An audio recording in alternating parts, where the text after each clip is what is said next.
Hello friends, welcome to my YouTube channel iconic maths. इसके पहले के वीडियो में हमने डेरिवेटिव ऑफ इनवर्स फंक्शंस के बारे में पढ़ लिए थे, डेरिवेटिव ऑफ कंपोजिट फंक्शंस के बारे में पढ़े थे और भी अलग अलग टाइप के जितने भी फंक्शंस है वो सब हमने पढ़ा था, डिस्कस किए थे। और आज हम लोग क्या डिस्कस करेंगे, लास्ट फंक्शन है हमारा पैरामेट्रिक फंक्शन। तो पैरामेट्रिक फंक्शंस जो होते हैं उसमें भी हम लोग डेरिवेटिव के रूल होते हैं कुछ, उसको कैसे सॉल्व करते हैं वो आज हम लोग आज के लेक्चर में देखेंगे।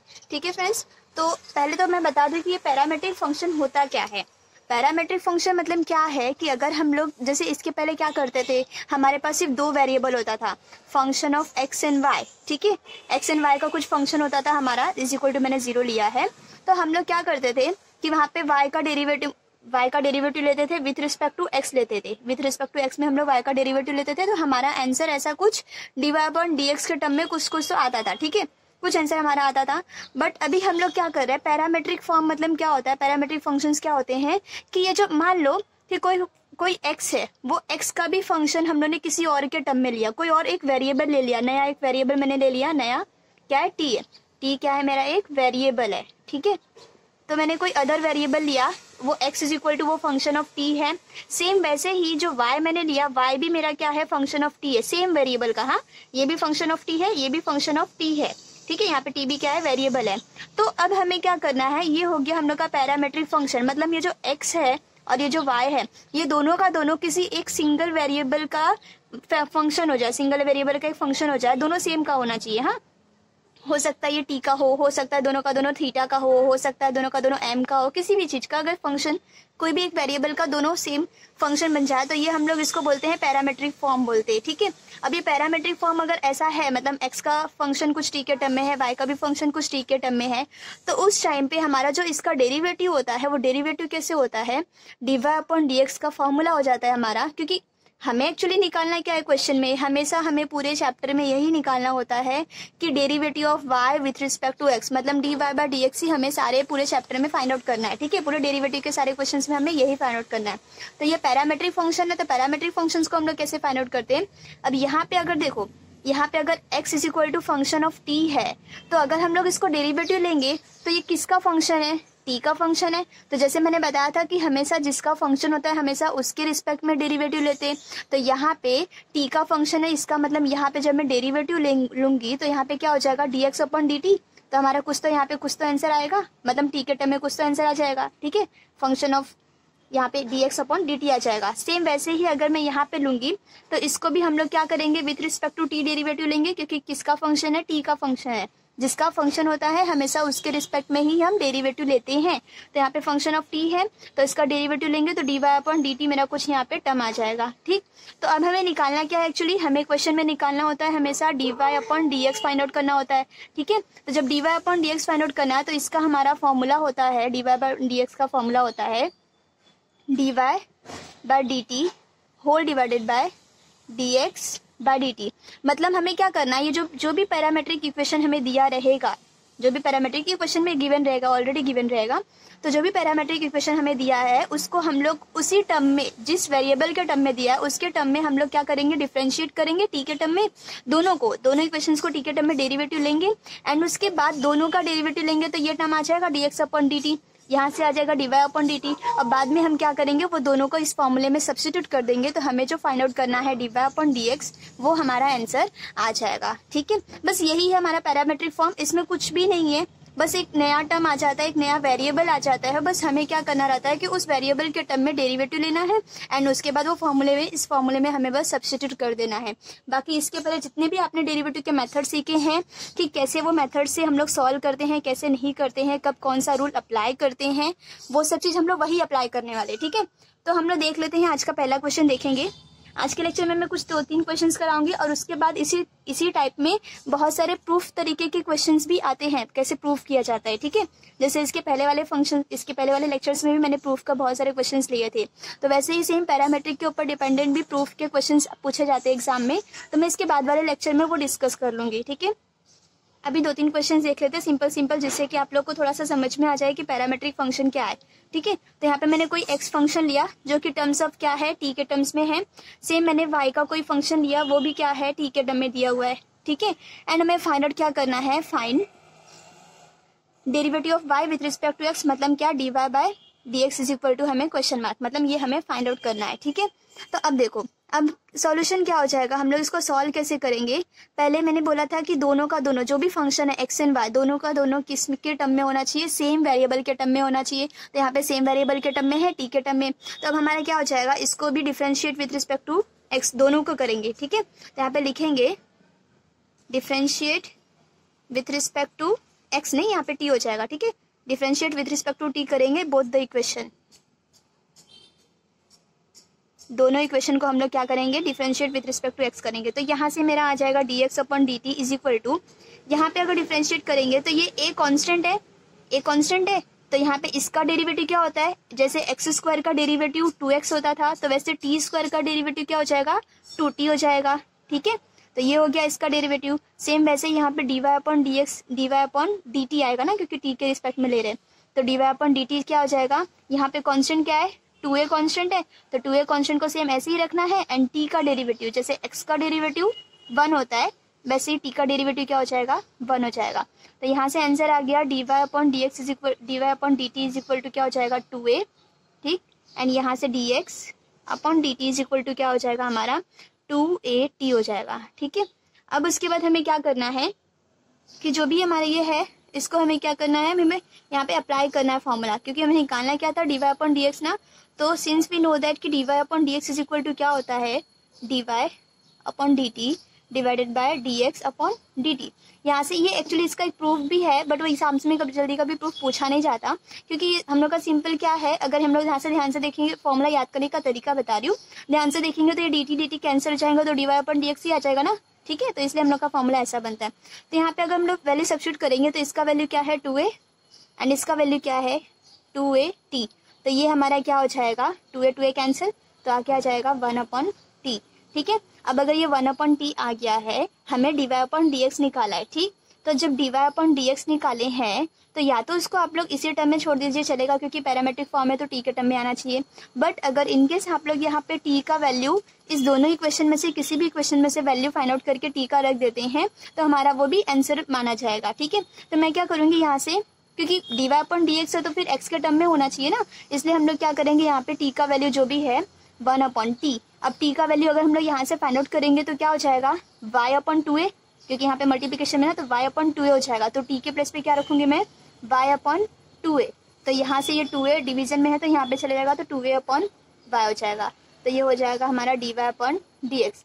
ये आप लोग को चाहिए तो ऐसा कर सकते हैं, नहीं तो यहाँ पे 1 अपॉन टी भी रखेंगे तो फिर भी कोई प्रॉब्लम नहीं है, क्योंकि वैल्यूज वही आने वाला है। ठीक है, तो ये क्वेश्चन हो गया। इसके बाद 2-3 क्वेश्चन और देख लेते हैं हम लोग। एक क्वेश्चन है, सेकंड क्वेश्चन है हमारा। सेकंड क्वेश्चन में थोड़ा सा सब्स्टिट्यूशन मेथड का एक क्वेश्चन ले लेती हूँ। x इज इक्वल टू क्या हो जाएगा, साइन इनवर्स ऑफ है 2a लिए 2 थीटा है, 2 theta upon 1 plus theta square है। ठीक, एंड उसके बाद क्या है, एक y का फंक्शन है हमारा। y का फंक्शन क्या है, sec inverse of square root of 1 plus theta square है। ठीक, ये हमारा 2 फंक्शन हो जाएगा। अब हमें करना क्या है, जैसे हम लोग क्या कर लेते हैं, इस दोनों को क्या करेंगे, पहले सब्स्टिट्यूशन से हम लोग कर सकते हैं सॉल्व, या फिर अगर मैं क्या करूंगी यहाँ पे थीटा के टर्म में। ठीक है, तो हम लोग ने ऐसे टाइप के क्वेश्चंस क्या सॉल्व किए थे कि ऐसे टाइप के क्वेश्चंस में हम क्या करते हैं कि यहाँ पे जो भी थीटा है हमारा, ठीक है, वो थीटा का वैल्यू कुछ ऐसा सब्स्टिट्यूट करते थे कि इसको सॉल्व करने के बाद अंदर साइन का टर्म बन जाए। अगर अंदर साइन का टर्म बन जाता है तो ये साइन इनवर्स और साइन कैंसिल आउट हो जाएंगे, तो बचेगा सिर्फ कुछ छोटा सा कोई टर्म बचेगा, तो इजीली डेरिवेटिव हमारा हो सकता है। तो हम लोग क्या करेंगे, मैंने बताया था कि अगर 1 प्लस एक्स स्क्वायर टाइप का कुछ आता है फंक्शन, तो वहां पे हमेशा टेन थीटा सब्स्टिट्यूट करने का। ठीक है, वहां पे टेन थीटा अगर सब्स्टिट्यूट करेंगे तो हमारा क्वेश्चन इजीली सॉल्व हो जाएगा। तो यहाँ पे हम लोग क्या सब्स्टिट्यूट कर लेते हैं, टेन थीटा सब्स्टिट्यूट करेंगे, तो पुट थीटा, यहाँ पे theta equal to, put theta equal to 10 T रख लेते हैं, क्योंकि यहाँ पे थीटा ऑलरेडी है ना, तो 10 टी रख लेंगे। तो कैसे हो जाएगा हमारा क्वेश्चन, कैसे चेंज हो जाएगा, साइन इनवर्स ऑफ यहाँ पे क्या हो जाएगा 2 10 T upon 1 plus 10 square T, ये हो जाएगा। सेम वैसे यहाँ पे अगर हम लोग इसको पुट करेंगे तो y इज इक्वल टू क्या हो जाएगा, sec inverse of square root of 1 plus 10 square T हो जाएगा। ठीक, अब हमें पता है यहाँ पे 1 प्लस 10 स्क्वायर क्या होता है, हमारा जो आइडेंटिटी फॉर्मूला होता है 1 प्लस 10 स्क्वायर का वैल्यू क्या होता है, सेक स्क्वायर थीटा होता है। तो ये सेक इनवर्स है और यहाँ पे क्या हो जाएगा square root of secs square theta. ये स्क्वायर है, यहाँ पे स्क्वायर रूट है, तो दोनों हमारे क्या हो जाएगा, कैंसिल आउट हो जाएंगे। तो sex inverse of sex theta हो जाएगा और यहाँ से हमारा क्या हो जाएगा थीटा। तो y is equal to, sorry यहाँ पे थीटा नहीं, यहाँ पे t होगा क्योंकि हमने t लिए थे, ठीक है। तो ये आ जाएगा t स्क्वायर, यहाँ पे t आ जाएगा, यहाँ पे भी t हो जाएगा। तो अब यहाँ पे कैंसिल आउट हो गया, तो y इज इक्वल टू क्या हो जाएगा t, ठीक है। अब यहाँ पे भी अगर हम लोग लेंगे तो यहाँ पे भी सेम हमें सॉल्व करना है। ये साइन इनवर्स ऑफ क्या हो जाएगा, यहाँ पे हो जाएगा 2 tan t एंड ये डिनोमिनेटर में क्या हो जाएगा 1 + tan स्क्वायर t क्या होता है, सेक्स स्क्वायर t होता है, ठीक है। अब इसके बाद इसको हम लोग क्या करेंगे, सब्स्टिट्यूट कर लेते हैं। अगर इसको साइन कॉस में चेंज करेंगे तो हमारा, अगर साइन कॉस में अगर हम लोग इसको चेंज करते हैं तो ये 10 है, तो 10 को हम लोग साइन अपॉन कॉस कर सकते हैं, ठीक है, cos T, sine upon cos T and whole denominator में हमारा क्या है सेक्स स्क्वायर है, तो सेक्स स्क्वायर को हम लोग कैसे लिखेंगे 1 अपॉन कॉस स्क्वायर टी लिख देंगे, ठीक है। एंड इसके बाद अब देखिए तो यहाँ पे ये कॉस और यहाँ पे नीचे का स्क्वायर है, तो 2 कैंसिल आउट हो जाएगा। ये मेन डिनोमिनेटर है, ठीक है, ये मेन डिनोमिनेटर है और ये डिनोमिनेटर के डिनोमिनेटर में तो ये ऊपर चले जाएगा, तो मल्टीप्लिकेशन में हो जाएगा। तो क्वेश्चन कैसा बन जाएगा हमारा, यहाँ से y इक्वल टू टी आया है, ठीक। तो यहाँ पे क्वेश्चन कैसे बन जाएगा, x इज इक्वल टू क्या हो जाएगा sine inverse of 2 sine T into cos T हो जाएगा। अब हमें पता है कि जो 2 sine T into cos T होता है वो मेरा साइन 2 टी होता है, क्योंकि मैंने डबल एंगल फॉर्मूला बताया था कि sine 2 theta is equal to क्या होता है 2 sine theta into cos theta. तो यहाँ पे उसका उल्टा अप्लाई हुआ है, sine 2 theta is equal to 2 sine theta into cos theta. तो ये ऑलरेडी था, तो मैंने इसको ऐसे में कन्वर्ट किया। क्यों किया, क्योंकि यहाँ पे हमें पता है कि बाहर साइन इनवर्स है तो अंदर सिर्फ और सिर्फ साइन का फंक्शन होना चाहिए। यहाँ पे साइन और कॉस दोनों का फंक्शन था, इसलिए हमने क्या किया कि इसको यहाँ पे पहले फॉर्मूला अप्लाई किया, तो ये बन गया एंड इसके बाद ये दोनों हट जाएगा, तो यहाँ पे बचेगा सिर्फ x is equal to 2t। But हमारा जो पैरामेट्रिक फॉर्म था वो x is equal to theta का फंक्शन था, ठीक है, x is equal to function of theta था। बट यहाँ पे जो भी आंसर हमारा आ रहा है वो t के टर्म में आ रहा है, बट हमने सब्स्टिट्यूट क्या किया था, थीटा इज इक्वल टू हमने क्या सब्स्टिट्यूट किए थे 10t सब्स्टिट्यूट किए थे ना। तो यहाँ से अगर हम लोग t का आंसर निकालेंगे तो क्या हो जाएगा tan इनवर्स ऑफ थीटा, है ना। तो t का आंसर निकाला था tan इनवर्स ऑफ थीटा हो जाएगा। तो यहाँ पे x इज इक्वल टू क्या हो जाएगा 2, t का वैल्यू क्या हो जाएगा, ये मैंने सब्स्टिट्यूट क्यों यहाँ पे फिर से मैंने रिवर्स क्यों निकाला, क्योंकि जो मेन क्वेश्चन था हमारा वो मेन क्वेश्चन थीटा था, वो पैरामेट्रिक इक्वेशन में जो टर्म्स था ना वो हमारा थीटा के टर्म में था, इसलिए मैंने ये x को थीटा के टर्म में फिर से कन्वर्ट किए। अभी तक जो हमने सिंप्लीफिकेशन किया है वो सिर्फ और सिर्फ इसीलिए किए ताकि हमारा बाद में डेरिवेटिव इजीली सॉल्व हो जाए, इसलिए हमने वो सब्स्टिट्यूशन करके सिंप्लीफिकेशन किए थे, ठीक है। तो यहाँ से y का वैल्यू क्या आया था हमारा t आया था, तो t का हमारा क्या आ जाएगा tan इनवर्स ऑफ थीटा। अब हमें कुछ नहीं करना, डेरिवेटिव लेंगे तो यहाँ पे dx अपॉन डी थीटा ले लेंगे, क्योंकि थीटा है तो थीटा के रिस्पेक्ट में डेरिवेटिव लेंगे। तो tan इनवर्स ऑफ थीटा क्या हो जाएगा, हमने पढ़ा है क्या होता है 1/1 + x² होता है, तो यहाँ पे 1/1 + थीटा² हो जाएगा। यहाँ पे भी क्या हो जाएगा y इज इक्वल टू 1/1 + थीटा² हो गया, ठीक है। तो यहाँ पे आ जाएगा 2/1 + थीटा² और यहाँ पे आ जाएगा जो है ये dy अपॉन डी थीटा है, ठीक है। तो यहाँ से हमारा आ जाएगा dx upon D theta. But हमें निकालना क्या होता है dy अपॉन dx निकालना है ना। तो dy अपॉन dx का फॉर्मूला क्या होता है dy upon D theta dt या फिर डी थीटा यहाँ पे लिख देंगे और यहाँ पे क्या हो जाएगा dx upon D theta. But dy upon D theta का वैल्यू क्या है हमारा 1/1 + थीटा² और यहाँ पे क्या है 2/1 + थीटा²। तो 1/1 + थीटा² और यहाँ पे 2/1 + थीटा²। तो यहाँ पे 1 + थीटा², 1 + थीटा² कैंसिल हो जाएगा, तो बचेगा क्या हमारा 1/2। दैट इज आवर आंसर कि dy upon dx is equal to क्या हो जाएगा 1/2, ठीक है। तो ये हमारा हो गया, सिंपल था क्वेश्चन, बट हमें क्या करना है बस कैसे अप्लाई करना है। मैंने ये सब्स्टिट्यूशन के क्वेश्चंस भी मैंने एक पूरे वीडियो में बताया है अच्छे से कि कब क्या सब्स्टिट्यूट करने पे हमारा इजीली क्वेश्चन सॉल्व हो सकता है, ठीक है। तो इसलिए मैंने उसको रिवाइज कराने के लिए आज के लेक्चर में थोड़ा सा सब्स्टिट्यूशन का भी एक क्वेश्चन ले लिया ताकि आप लोग को थोड़ा सा रिवाइज हो जाए वो क्या है कैसे फंक्शन है, ठीक है। तो अभी इसके बाद हम लोग एक क्वेश्चन और देख लेते हैं। कभी कभी ऐसे टाइप के क्वेश्चन में ना क्या किया जाता है कि जो क्वेश्चन दिया है उसे हमें dy/dx निकालना होता है, बट उसमें थोड़ा सा घुमा दिया जाता है कि वो dy/dx फाइंड आउट करो, बट एट पर्टिकुलर पॉइंट, किसी पॉइंट पे बोला जाता है कि उस पॉइंट पे dy/dx का वैल्यू क्या होगा, ठीक है। मैं क्वेश्चन कराऊंगी तो आप लोग को समझ में आ जाएगा। जैसे मैंने क्वेश्चन ले लिया, यहाँ पे कोई एक क्वेश्चन लिया, थर्ड क्वेश्चन है हमारा x is equal to 3 cos theta, ठीक है। ये मैंने एक क्वेश्चन ले लिया है एंड इसके बाद मैं सिंपल क्वेश्चन ले ली हूँ मैं, ताकि आप लोग को इजीली समझ में आ जाए। And y is equal to, मैंने दूसरा कोई फंक्शन लिया, मैंने क्या ले लिया 3 sin थीटा, ठीक है। ऐसा सिंपल सा क्वेश्चन लिया मैंने। एंड इसके बाद हमें निकालना क्या है, फाइंड